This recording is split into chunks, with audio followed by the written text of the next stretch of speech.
Hi everyone! For today's video, we will learn why Filipinos called crackers biscuit.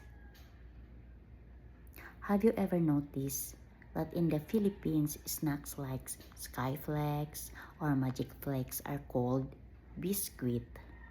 For many foreigners, this might sound unusual because biscuits are usually sweet cookies. But here in the Philippines, biscuit is used for both sweet and savory snacks. And today, I'm going to explain why that is and why it's perfectly normal in Filipino culture. This all comes from history and language. The word biscuit comes from English biscuit, which itself comes from the Latin biscuctus, meaning twice baked. The Philippines was under Spanish rule for more than 300 years, 1521 to 1898. And then, under American rule for about 50 years, 1898 to 1946.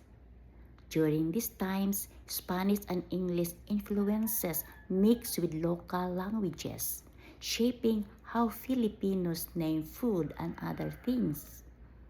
Today, biscuit has become the everyday term for small baked snacks. Sweet cookies, plain crackers, even galitas. They can all be called biscuit. This might be different from what you're used to, but it's completely normal here.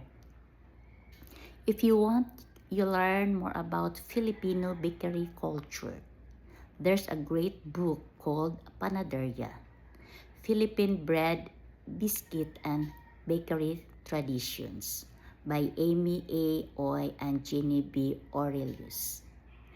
It explains how Filipino snacks and words like biscuit came to be and gives a fascinating glimpse into our food history. So next time you're enjoying snacks here, remember, calling crackers biscuit is not wrong. It's part of Filipino culture. No need to correct it. Just enjoy the food, smile, and share the moment. A small word like biscuit tells us a big story about history, language, and culture. Thank you for watching. If you learned something new today, don't forget to like, share, and subscribe for more fun cultural lessons. And remember, every biscuit has a story behind it. Thank you.